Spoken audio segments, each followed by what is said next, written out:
प्रदीप हैं, कोई बीटेक के स्टूडेंट हैं, यहां पढ़ते हैं। इन्होंने लिखा है कि कल आप बार बार आस्था के स्थान पर तर्क की बात कर रहे थे। क्या तर्क ही सब कुछ है? आस्था में कोई शक्ति ही नहीं होती? पहली बात तो मैं इस युवा बालक को आशीर्वाद देता हूं कि इसके मन में प्रश्न है। ये जिस संस्कृति में पैदा हुआ है, नाम प्रदीप है, इसका मतलब तो सनातनी है। हमारे यहां प्रश्न का आदर है। दो अलग अलग संस्कृतियां हैं। एक संस्कृति वो है जो अपनी बात को फाइनल मानती है, कहती है इससे आगे कुछ बोले तो गर्दन काट देंगे, सर तन से जुदा। और एक हम हैं, यहां किसी पर भी सवाल उठाइए, सब सवालों का स्वागत है। एक संस्कृति है जहां एक वर्जित फल को खा लेने के कारण आदम और हव्वा को पता नहीं था कि ये सेब क्या है। उन्हें बता देते कि ये नहीं खाना है, वो तो नहीं खाते, उन्होंने खा लिया और खाने के बाद उन्हें नीचे फेंक दिया कि जाओ अब तुम पृथ्वी पे जाओ। एक संस्कृति तो ये है। और एक संस्कृति ये है कि एक अपरिमित शक्ति से भरा हुआ दिव्य वायु और पंच माताओं में पूजित अंजनी के योग से पैदा हुआ बालक अपनी मां को थोड़ी देर किसी व्यस्तता में देखकर भूख से व्याकुल हुआ, तो उसमें आसमान में लटके हुए बालारुण सूर्य को सेब समझकर अगर खा लिया तो उससे सेब तो छुड़ा लिया गया, लेकिन किसी ने उसको शाप नहीं दिया, सबने उसे वरदान दिया कि तू भगवान के काम में आएगा, तेरा नाम आज से बजरंग बली रखा जाए। तो प्रदीप ने जो कहा है कि आस्था में कोई शक्ति नहीं है, क्या मैंने यह नहीं कहा कि आस्था में कोई शक्ति नहीं है। मैंने केवल यह कहा कि आस्था तर्क की कसौटी पर कसी हुई हो। आस्था है तो बड़ी अच्छी बात है, आस्था ही तो जीवन है। भगवान श्री कृष्ण ने भी अर्जुन से कहा श्रद्धावान लभते नरः। हे अर्जुन, जिसके पास श्रद्धा है उसे लाभ होगा। स्टेशन से आधी रात लौटते हुए जब कुत्ते भी ना भौंक रहे हो, आप जय हनुमान ज्ञान गुण सागर गाने लगते हो, इसके उच्चारण में आस्था की शक्ति है। यह जो रेलवे लाइन के कोने पर पड़ा हुआ एक गोल पत्थर, यह गंगा जी की तलहटी से हरिद्वार ऋषिकेश से लाया हुआ एक पत्थर आपकी दादी, आपकी मां पूजा गृह में रख देती है और उसी के दरवाजे पर माथा टेक देती हैं। इसी शक्ति का नाम आस्था है।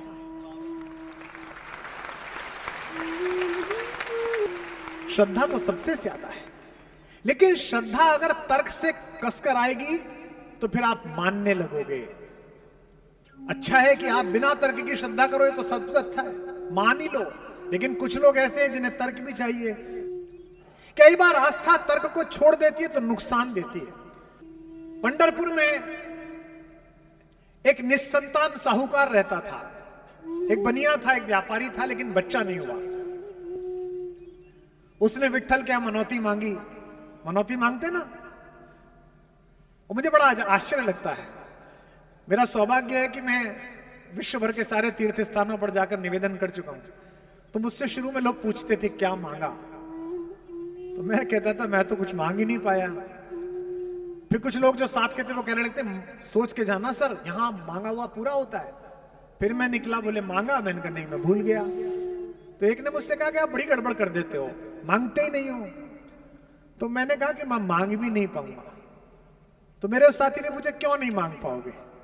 मैंने कहा अगर इसे भी बताना पड़ा कि हमें क्या चाहिए तो फिर ये किसका पिता और हम कैसी औलाद। क्या बात है, उससे क्या मांगना। विष्णु से कहते हैं, विट्ठल से कहते हैं मेरा ये वाला काम करा दोगे भगवान तो 51,000 की प्रसादी कराऊंगा। किससे कह रहे हो। इस पृथ्वी के गर्भ में भी जितने रत्न पड़े हुए हैं, इस समुद्र में भी जितने हीरे पड़े हुए हैं, उन सब की मालकिन महामाया श्री लक्ष्मी, जिसके चरण चापती हो, उसके पति से कह रहे हो तुझे 51,000 रुपए दूंगा। क्या मूर्खतापूर्ण बात। तो साहूकार के पुत्र पैदा हो गया 15 वर्ष बाद। साहूकार ने मान्यता मानी थी कि विट्ठल अगर मेरे घर में आंगन में किलकारी गूंजी तो मैं तुझे सोने की करधनी पहनाऊंगा। करधनी जानते ना, वो तगड़ी जो बनती है। मनोकामना पूर्ण हुई। साहूकार इस पूरे अंचल के, पूरे मराठवाड़े के सबसे बड़े कारीगर एक सुनार थे, नरहरि, उनके पास पहुंचा। इसका प्रतीक देखिए, सुनार का नाम भी नरहरि है, नर के रूप में ही हरि। वो विट्ठल का अस्तित्व स्वीकार नहीं करना चाहता, तो वो शैव था, शिव का भक्त था, परम शिव भक्त, अघोरी एकदम। विट्ठल के मंदिर के सामने से गुजरे तो नजर नीचे कर ले तो मंदिर में ना देखना पड़ जाए। ऐसे भी लोग हैं, मुझसे लोग मिलते हैं, आप राम पर अच्छा बोलते हो पर तो मैं तो कृष्ण को मानता हूं। मैंने कहा वो भी राम को मानते हैं और राम भी उन्हें मानते हैं, तुझे पता ही नहीं है दोनों ठाकुर है क्या, कुछ बड़े कह लेते कुछ छोटे कह लेते। तो नारायण ने कहा कि भाई मैं तो जानता नहीं विट्ठल की मूर्ति कैसी है, मैं तो देखा भी नहीं, देखना भी नहीं चाहता, कैसे बनाऊं उनकी करधनी। तो सेठ ने कहा कि साहब चलिए जरा नाप तो ले आइए। बोले नहीं नहीं नहीं मैं नहीं जाऊंगा, तू नाप लिया मैं बना दूंगा। साहूकार गया, उसने नाप लिया, लाके दिया, करगनी तैयार हुई, जाके लगाई, भगवान को आई नहीं, 4 अंगुल छोटी पड़ गई।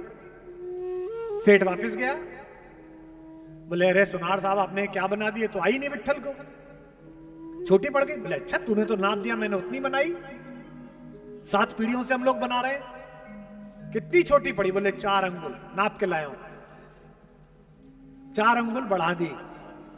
अब के नाप के गए, अब के 7 अंगुल बड़ी बन गई।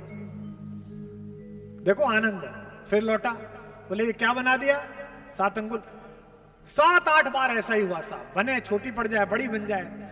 हाथ जोड़ के साहूकार बोला साहब मेरा बेटा 1 साल को होने का आ लिया, मनोकामना पूरी नहीं हो रही, आप ही चल के नाप लो। बोला नहीं नहीं, अरे बोले साहब आपने नाश कर दिया सारा मेरे सोने का। तो बोले एक ही शर्त पे जाऊंगा, मेरी आंख पे पट्टी बांध के ले जा, मैं नहीं देखना चाहता विट्ठल, मैं शिव का भक्त हूं। अब वो ले गए पट्टी बांध के, उसने विट्ठल की जैसे ही कमर नापनी शुरू की तो उसके हाथ में बागंबर प्रतीत हुआ जो शिव पहनते हैं। उसने कहा ये क्या है, ये तो विट्ठल की कमर है, इसमें बागंबर कहां से आया। उसने हल्की सी अपनी पट्टी नीचे करी और देखा ऊपर तो विट्ठल ने, फिर आंख पे पट्टी लगा ली, फिर देखा बागंबर। इस बार गड़बड़ हुई, थोड़ा ऊपर को हाथ बढ़ाया तो सर्प छुआ। उसने कहा ये सांप कहां से आया, विष्णु के सांप से क्या मतलब, मैं गलत मंदिर में तो नहीं आ गया। फिर आंख नीचे करी, फिर देखा विष्णु मुस्कुरा रहे हैं। इसके बाद उसने फिर देखा कि भुजाओं में देखता हूं शायद कुछ होगा, भुजाओं में देखा तो रुद्राक्ष बंधे हुए थे। फिर आंख खोली, फिर विट्ठल। उसने अच्छा हाथों में देखता हूं, भगवान विष्णु के हाथ में शंख गदा चक्र कमल होगा, 4 हाथ हो गई। हाथ में देखा तो डमरू हाथ में आ गया। अब उसकी समझ में आना बंद हो गया। सिर ऊपर उठा के देखा तो फिर विट्ठल। इस बार अपनी पट्टी खोल दी और रोने लगा कि भगवान क्या कर रहे हो। भगवान मुस्कुराए और अचानक विट्ठल के शीश पर शिवलिंग प्रकट हुआ। आज भी विट्ठल के सिर पर शिवलिंग विश्व में अकेला मिलता है, तो पंढरपुर में मिलता है, जाके दर्शन। यानी कि भगवान ने उसे अपने चमत्कार से बताया कि ये शैव बनना, ये वैष्णव बनना, ये शक्त बनना और इसकी बहस में पड़ना गलत है। अंततः चेतना का एक ही स्वरूप है, शक्ति का एक ही स्वरूप है। तो जो तुम पूछते हो मुझसे प्रदीप कि क्या आस्था का कोई स्थान नहीं, आस्था तो वो है कि बड़े बड़े ऋषि मुनि तर्कशास्त्र लिखकर जिसे नहीं पाते वो आस्था पा लेती है। मेरे यहां के कवि हुए, दिवंगत हो गए, दयाशंकर अश्क। उन्होंने लिखा कि हम शिवालों में घंटे बजाते रहे, हम शिवालों में घंटे बजाते रहे, एक तवायफ के घुंघरू भजन कर गए। वैशाली की नगरवधु आम्रपाली भगवान बुद्ध के सत्संग में पहुंची, जीवन भर देह व्यापार किया, नाचना किया, दूसरों के कहने पर नाची, कोने में बैठी रोज रोती थी मुंह ढककर। बुद्ध की दृष्टि पड़ी, बुद्ध ने अपने प्रिय शिष्य आनंद को बुलाकर कहा, आनंद वो एक स्त्री आती है, वो मुझे देख के रोती रहती है, वो कौन है, उसे आगे की पंक्ति में लाओ। वो तैयार नहीं हुई। आनंद ने कहा तथागत की आज्ञा है, भगवान चाहते हैं कि आप आगे बैठो।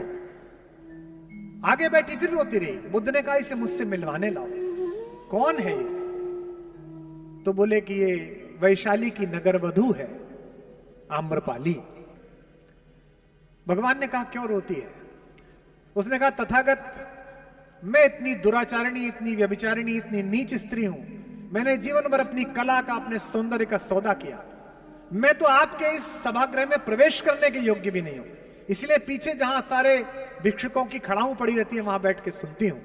मेरा पूरा जीवन व्यर्थ चला गया। भगवान ने कहा, क्या चाहती है? मैं आपके संग में सम्मिलित होना चाहती हूं, पर मैं इस योग्य नहीं हूं। बुद्ध ने कहा, नहीं, तू आज से प्रधान भिक्षुणी है। एक प्रश्न का उत्तर दे। जब तू ये कला का सौदा करती थी, शरीर का सौदा करती थी, अपने रूप का सौदा करती थी, तेरे मन में ग्लानि हुई? भिक्षुणी और रोई। उसने कहा कि क्या बताऊं भंते, मैंने जब भी ये काम किया पूरी आत्मा से किया, मुझे जरा भी पाप का अंश तक पता नहीं चला। भगवान ने कहा, ये समाज ने तुझे सौंपा था, तूने नहीं चुना। इसलिए जितने वर्ष तूने ये काम किया, जो अपने रूप का सौदा किया, उतने वर्ष भी तू साधना में रही। इसलिए सारी भिक्षुणी में प्रधान भिक्षुणी तुझे बनाता हूं।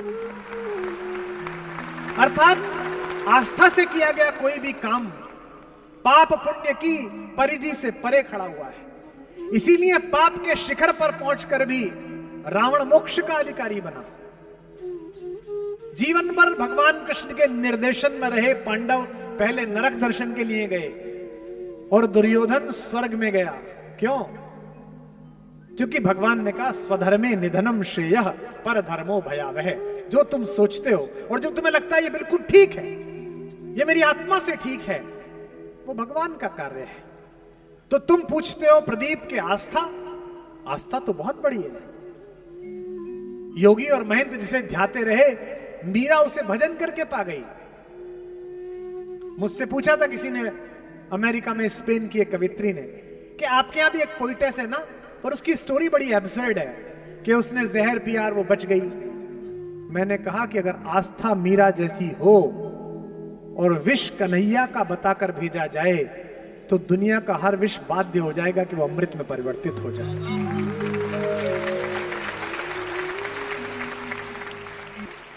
एक मेरे बड़े प्रसिद्ध आदरणीय बड़े भाई हैं, भारत के सबसे बड़े हृदय रोग विशेषज्ञ हैं। जो भी करोड़पति बीमार हो जाता है वो सोचता है कि उनका अपॉइंटमेंट मिल जाए। एक बार मैं उनके घर भोजन पर गया, बातचीत होती रही। घर में जगह जगह गणपति, श्रीहरि, अलग अलग चित्र विग्रह लगे हुए थे। चलने लगे तो जहां से जीना मुड़ता था वहां भी कुछ देवी देवता विराजमान थे। बात करते करते हर जगह खाना खाने गए तो मुझे शरारत सूझी। मैंने कहा, भाई साहब, आप इतने बड़े डॉक्टर हो, अमेरिका में इलाज करते थे, दिल को रॉबर्ट से खोलना आपने सिखाया, ये इतना ज्यादा भगवान क्यों? ये क्या कर लेंगे? उनका जो उत्तर है वो महत्वपूर्ण है। उन्होंने कहा, इसीलिए ज्यादा बड़ा आस्तिक हूं क्योंकि वैज्ञानिक हूं। मैंने कहा, क्यों? बोले, कुमार, मैंने अपने जीवन में ऐसे हजारों मरीज देखे हैं जिनके साथ में इसलिए अंदर गया कि मैं तो यूं ही जा रहा हूं, कोई भी कर देगा, सब कुछ नॉर्मल है, इसमें तो कुछ है ही नहीं, थोड़ी सी एक आर्टलरी ब्लॉक है, अभी खोली, अभी स्टंट डाला और सब कुछ तैयार था, पता था बड़ा आदमी है। और सारी वैज्ञानिक चेतना और सारे अच्छे इक्विपमेंट के बाद भी न जाने कौन था जो मेरे सामने से उठाकर ले गया और मैं रोक नहीं पाया। और ऐसे हजारों मरीज हैं जिनको मैं अंदर ये सोच कर गया कि अब तो बाहर इन्हें मरा हुआ ही लाना है, क्योंकि इन्हें कोई नहीं बचा सकता, मैं भी नहीं बचा सकता। और वो आज 10-10 साल बाद भी अपने जन्मदिन पे मुझे फोन करते हैं, कहते हैं, डॉक्टर साहब, आपकी वजह से जिंदा हूं। और मैं उनसे क्या बताऊं कि तुम मेरी वजह से नहीं, किसी और की वजह से जिंदा हो। ईश्वर को न मानना अपराध नहीं है, ईश्वर को अपनी मान्यताओं में कैद करना अपराध है। बनारस में एक युवा पंडित था, वो घाट पे रहता था, तरमाल खाता था। आप जैसे यजमान पहुंच जाए, कोई कुछ खिलाए, कोई कुछ खिलाए, दंड पेलता, गंगा जी में नहाता, ना सुबह को पूजा करे, ना शाम को संध्या वंदन करे, ना गंगा आरती में सम्मिलित हो, लेकिन सुदर्शन था, भजन गाता था, मजे में रहता था। तो जैसा कि लोग चिंतित हो जाते हैं, वहां के कई पंडित चिंतित हो गए कि ये कौन है। तो लोगों ने कहा, इसे घाट से निकालो। क्या अपराध है भैया? बोले, ये तो पूजा अर्चना ही नहीं करता, संध्या उपासना नहीं करता। पंडितों ने उसे बुलाया सभा में कि भाई क्यों नहीं करते? बोला, जी सूतक लग रहा है। सूतक जानते हो? नए बच्चे नहीं जानते होंगे। घर में कोई मृत्यु हो जाए तो पंडित जी कहते हैं सूतक लग गया, 15 दिन तक पूजा नहीं होगी, हवन नहीं होगा। घर में नया बच्चा पैदा हो जाए, कहते हैं सूतक लग गया। इसका मतलब क्या है? लोग व्यस्त होंगे इसलिए। चलो जी, 1 महीना बीत गया, पट्टा फिर कुछ नहीं करे। फिर बुलाया, बोले क्यों नहीं करता, बोले सूतक लग रहा है। उसको 7-8 बार बुलाया, हर बार कह जी करूंगा करूंगा, सूतक लग रहा है। एक दिन घेर लिया लोगों ने, बोले तेरे ऐसे कौन मर जी रहा है हर महीने कि तेरे रोज सूतक लग रहा है। पंडित ने क्या अच्छा उत्तर दिया, उसने कहा मैं रोज सुबह उठता हूं तो मेरे हृदय में ज्ञान रूपी पुत्र पैदा होता है, और मैं रोज सोता हूं तो मोह रूपी माया मेरी मर जाती है। मेरे घर में रोज सूतक रहता है, इसलिए आनंद में रहता है। मृता मोहमयी माता जातो ज्ञानमय सुतः, रोज मोह रूपी माया मरती है और जातो ज्ञानमय सुतः, और ज्ञान रूपी पुत्र पैदा होता है। सूतकम वर्तते नित्यम कथम संध्या उपासमहे, मैं कहां से संध्या उपासना करूं। मेरे को अक्सर महिलाएं पत्र लिखती हैं फेसबुक में, भैया मैं पढ़ती तो हूं हनुमान चालीसा, में पढ़ती तो हूं ये देवी स्तुति, पढ़ती तो हूं विष्णु सहस्त्र नाम, उच्चारण मेरा ठीक नहीं है, भगवान मेरी पूजा स्वीकार करेंगे। अरे उच्चारण से क्या है। एक सड़क पे बेचारा मजदूर गायत्री मंत्र पढ़ रहा होगा, अब उसके उच्चारण में कुछ गड़बड़ी थी, नहीं ठीक पढ़ पा रहा था, विष्णु सहस्त्र नाम पढ़ रहा होगा, गड़बड़ी हो गई। उधर से एक प्रोफेसर साहब गुजरे, वो कह लेंगे क्या कर रहा है, बोले भगवान की पूजा कर रहा हूं, भगवान को संदेश। बोले तू मूर्ख है, भगवान तेरा संदेश ले लेंगे क्या, तो गलत संस्कृत पढ़ रहा है तू। उसने कहा नहीं जी ले लेंगे। बोले कैसे ले लेंगे, जब उन्हें पता ही नहीं चलेगा तू क्या बोल रहा है तो कैसे संदेश ले लेंगे। तो उसने कहा कि आपका बच्चा है कोई, बोले हाँ 9 साल का है, बोर्डिंग स्कूल में गया है। बोले वो आपको चिट्ठी लिखे तो आप चिट्ठी को पढ़ोगे कि उसकी स्पेलिंग मिस्टेक निकालोगे।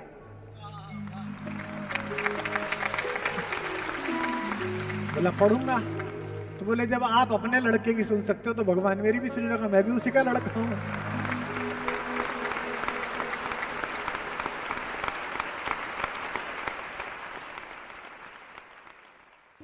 कलाकार जब पेंटिंग बनाता वो ये भूल जाए कि कितनी देर से उसने पानी नहीं पिया है। गायक सुर लगाता हुआ जब ये भूल जाए कि वो चौराहे पर है कि एकांत में है, तो उस अनहद सीमा को रस कहा जाता है। भगवान कृष्ण 24 घंटे इस रस की सिद्धा अवस्था में रहते हैं।